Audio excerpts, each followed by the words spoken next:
My name is Ahmed, and welcome to Dust and Tribe. Since 2012, the original Muslim adventure community. This is our podcast, a production of the Outlander Media Cooperative.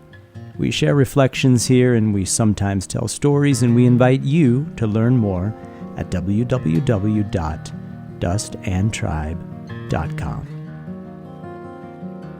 Last year, overwhelmed and in a fit of exhaustion, we elected to suspend events. We simply did not have the resources to create and facilitate outdoor adventures for our community while continuing to manage our new homestead. It was a hard decision to make, but it was the only sensible option we had at the time. Well, today is a new day. And by the grace and permission of God Most High, we have new options. And those new options come in the form of wonderful people stepping forward to offload the responsibility of hosting a regular adventure calendar. We haven't gotten past conversations with most of these folks, but the meetings are rejuvenating and inspiring, and in at least one case, we actually got something off the ground. This past weekend, we hosted 10 incredible men and women for D&T Goats, a novice backpacking experience with our youngest French alpine goats. And this would not have been possible without the facilitation of our now veteran adventure leads, Luke and Andrea. And although both have participated in and even assisted with a number of previous events, this was their first time planning, prepping, and executing an adventure of their own creation. And we could not be more pleased. Now, if you're curious about how they manage things on the trail, they will be facilitating our longest and most rigorous winter backpacking challenge ever this coming January, inshallah, and it's co-ed, so sign up to impress your friends and make new ones. We're going to build on that momentum, God willing, in a February rock climbing adventure with our newest adventure lead, Todd.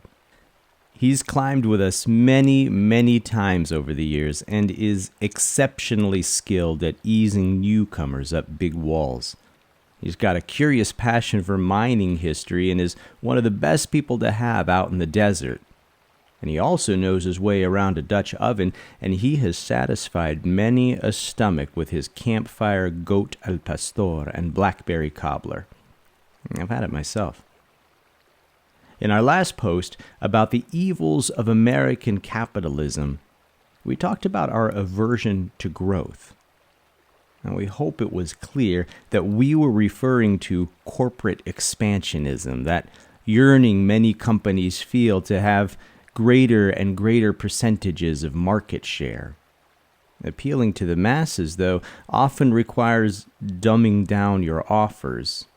And with a larger audience, we become more risk-averse. The purity and intensity of what we are doing is diluted as we seek to be inclusive, a buzzword that softens what is ultimately a tokenized cash grab. Now, that's not the kind of growth we're interested in. We are interested in qualitative growth. We want to get better at what we do. We want to level up our professionalism across the board, inshallah. We want to inspire you with our service and be inspired by you to create better experiences.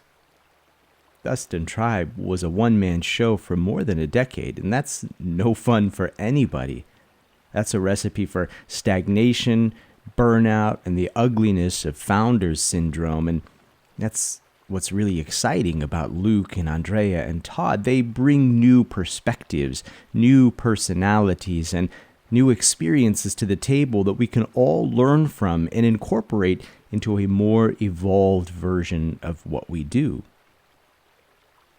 And everybody on our growing team is better for having prioritized time with creation. The wilderness teaches, yes, but we need to be there to learn.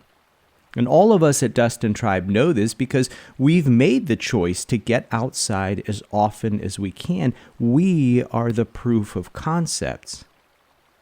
Now, we're not better than anybody else. Our lives are just as tumultuous as others, if not more so. We don't have any mystical advantages. By proof of concept, we mean only that we've operationalized the reality that time outside is a powerful antidote and a reliable counterbalance to the challenges we all daily face.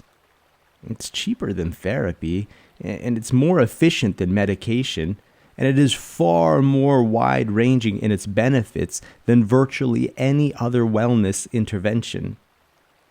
And we recognize that the Muslim community has historically struggled to set this priority.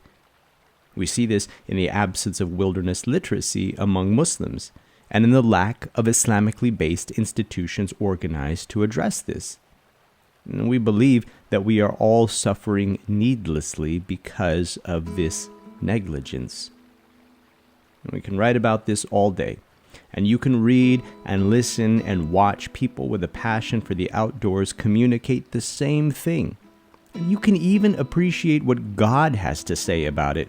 Surely, in the alternation of the day and the night, and in all that God has created in the heavens and the earth, there are truly signs for those mindful of Him. That's from the 10th chapter of the Quran, the 6th verse.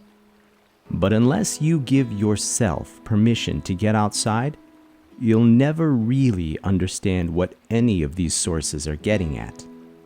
That's why hosting events is so important to us. That's why we were so heartbroken a year ago, knowing that we could not deliver on this critical responsibility of empowering others to get outside. And that's why we are so grateful to Luke, Andrea, and Todd, who we believe will take really good care of you out there. We're looking forward to making more introductions real soon, inshallah, so stay tuned. You can read a transcript of this recording, get on our mailing list, and learn about upcoming events at our website, www.dustandtribe.com. My name is Ahmed, and this is the Dust and Tribe Podcast.